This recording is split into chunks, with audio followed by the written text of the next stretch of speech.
Ordaneta City Mayor Paraino nilinaw ang isyu tungkol sa pagbawi ng mga rescue vehicles sa mga barangay matapos magamit sa personal. Ang detalye ng balitang yan mula kay Kapar Lerna Hernandez. Kapar Lerna.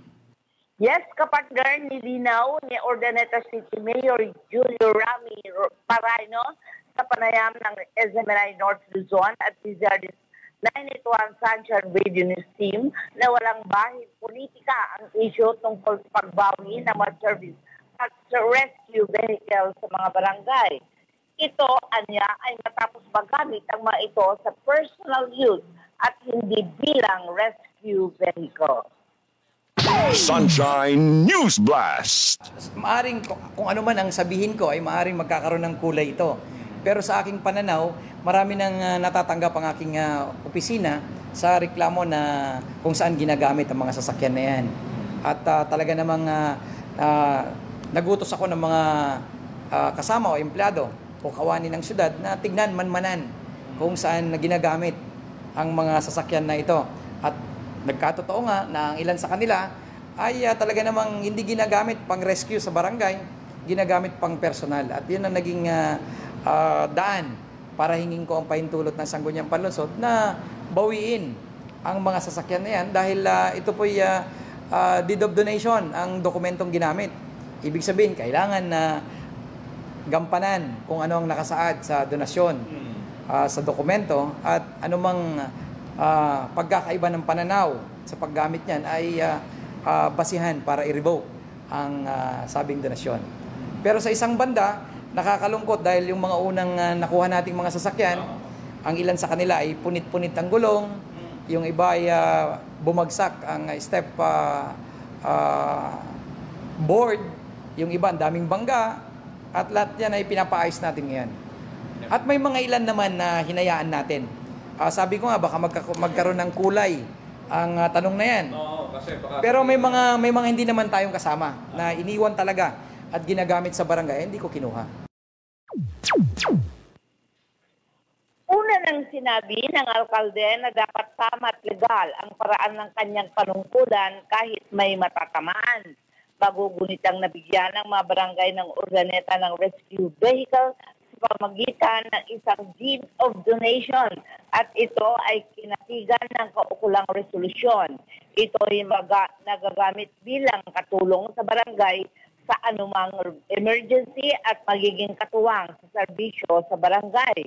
Paliwanag ng alkalde, may reklamong nakakarating sa kanyang opisina na ayaw na itong ipahiram ng mga barangay captain kaya hindi na nagamit sa tamang layunin nito.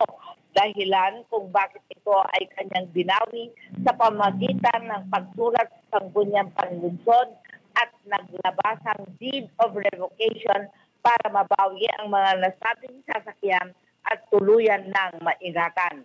Samantala, nakahanda si Mayor Paraino sa ibang kapitan na balak maghahain ng kaukulang kaso laban sa kanya. Sunshine News Blast!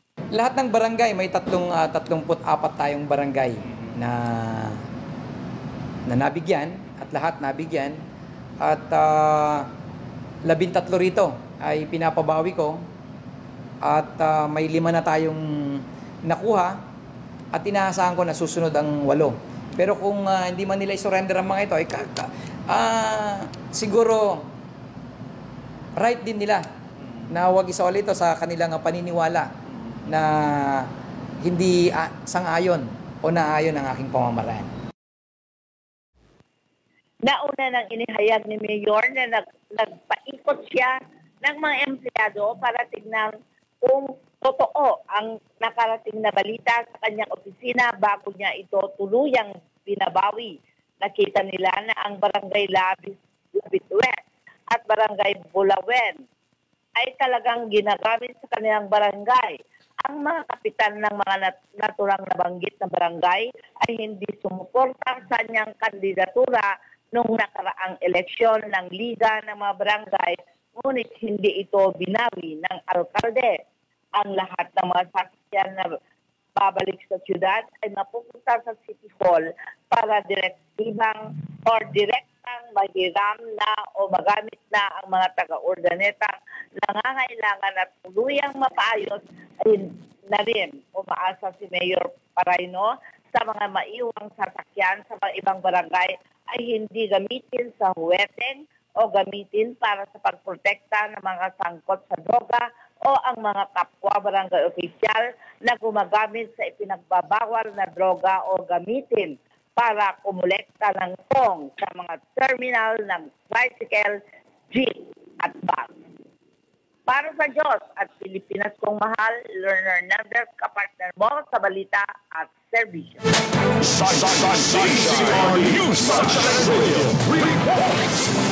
Samantala, mahigit 400 graduates sa Pangasinan State University na tanggap na ang kanilang payout mula sa Cash for Work program. Alamin natin yan kay Kapartner Big Taod. Kapartner Big.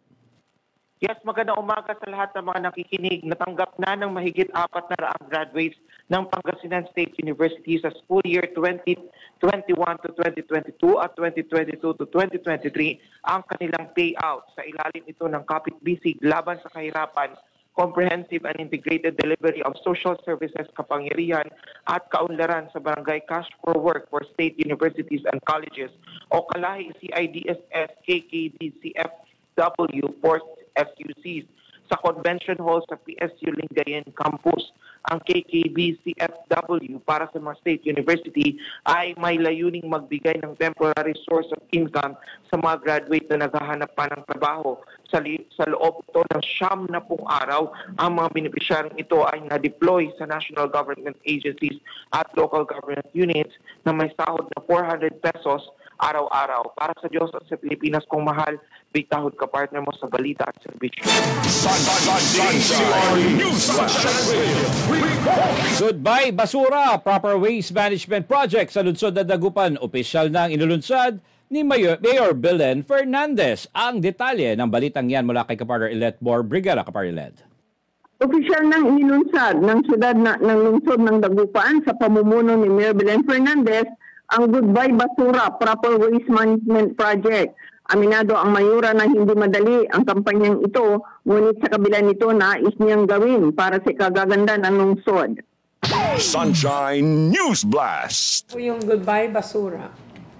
Alam niyo, hirap-hirap lang. Ito ang pinakamahirap na trabaho. Pag yung sa financial side, financial crisis, proven na nagawa ko noong 2013, nung negative ang Dagupan, di ba? Na-turn around ko yun, naging positive. Ang financial naman ng Dagupan ngayon, na ma-manage naman natin ang gusto. Ang basura ang sobrang mahirap. Kasi ang basura, non-stop. And then, yung opportunity ng waste to worth noon, na trinabaho ko ng mahigit 3 taon yata, 4 na taon, na 650 million. Tapos na yung waste to worth na facility, tinurn down ng Lim administration. So, akala ko noon, nung tinurn down nila yon, meron silang solusyon na para sa basura. Ang problema ko, pagbalik ko, they spend 50 million pesos yata. Ang damsad, andyan pa rin punong-puno. Ikwento ni Mayor Belen Fernandez na nilapitan siya ng Department of Environmental and Natural Resources tungkol sa problema ng dam site. Saad ng mayura sa tulong ng Holcim Cement, mariresolba ang problemang ito at magagamit ang mga basura na pwedeng ma-recycle. Dagdag ng mayura, pwede nang pagsamahin ng mga tao ang mga basura na pwedeng i-recycle at ilagay sa isang plastic. Sunshine News Blast. Ano yung second segregation? Botelya at lata. Metal, okay, metal. Pero alam ko, mga botelya binibenta So, walang problema. Mga metal, binibenta yun di ba? So, yun yung second segregation. Ang third segregation po, yung mga face mask, okay? Diaper, napkin.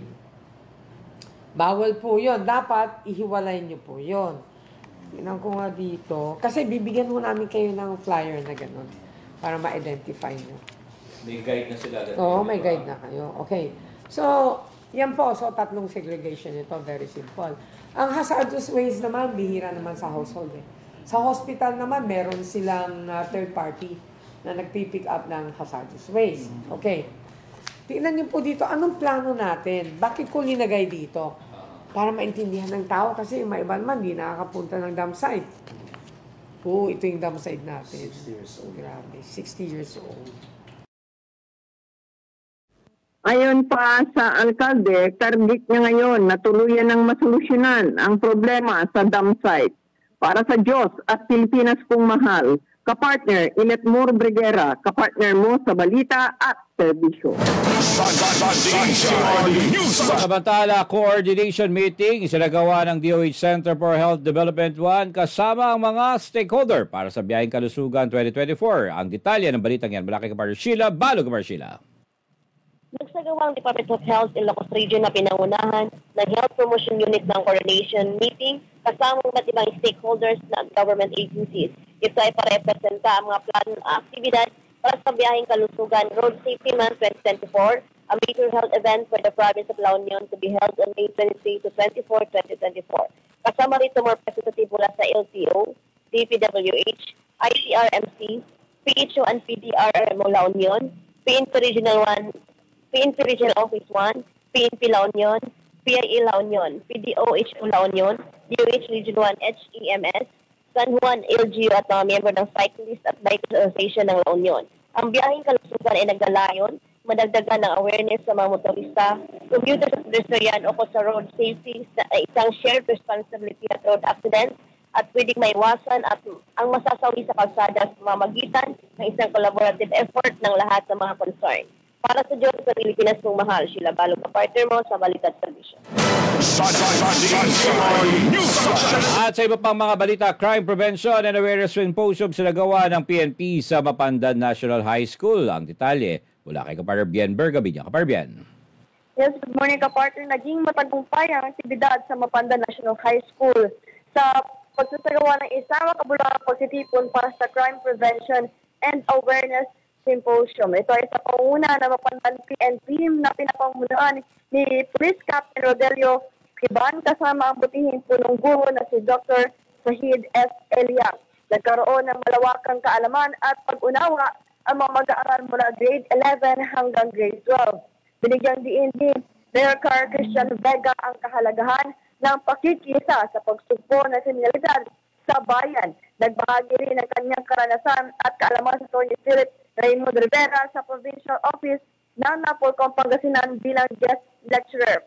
Hindi rin nagpahuli ang Pangasinan 3rd District Explosive Ordnance Disposal at K9 unit sa pagbibigay ng kaalaman ukol sa bomb threat awareness. Sa pagtitipon na ito, hindi lamang mga mag-aaral ang nadagdagan ng kaalaman, kundi pati na rin ang mga guro at iba pang kawani ng paaralan.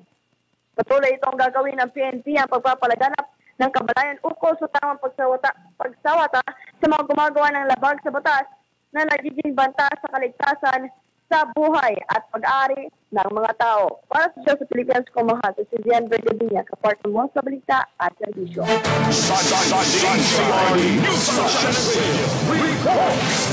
At ATI Ilocos Region nakipag-partner sa Green Top Organics Farm Agribusiness Skills Training Assessment Center Inc.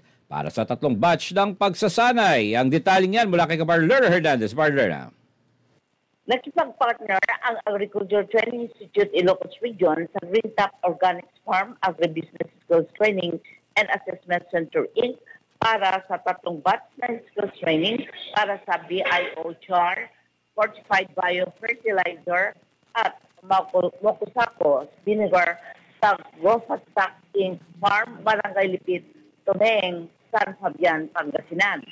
Ang pagsasanay ay nilakukan ng 85 participants mula sa San Fabian, Mangaldan, Mga Tarong, Pangasinan at Agoo, La Union, kung saan natuto ang mga ito ng skills at knowledge tungkol sa pagbawas ng soil diseases, pagpapalakas ng pananim sa natural resistance or natural resistance sa mga sakit at upang makahanap ng sustainable alternatives para sa pag-produce ng pagkain.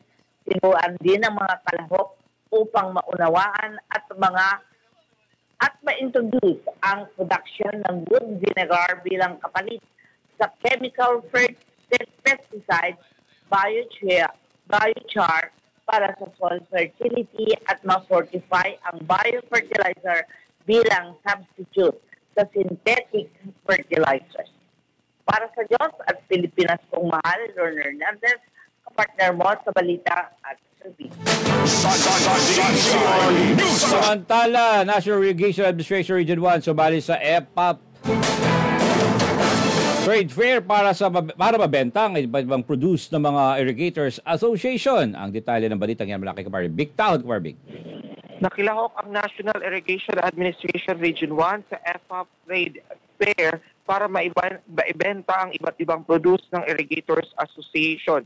Ang highlight ng event ay naaprubahan ng mga miyembro at ang terms of reference para sa convergence ng mga aktibidad para sa nasabing programa.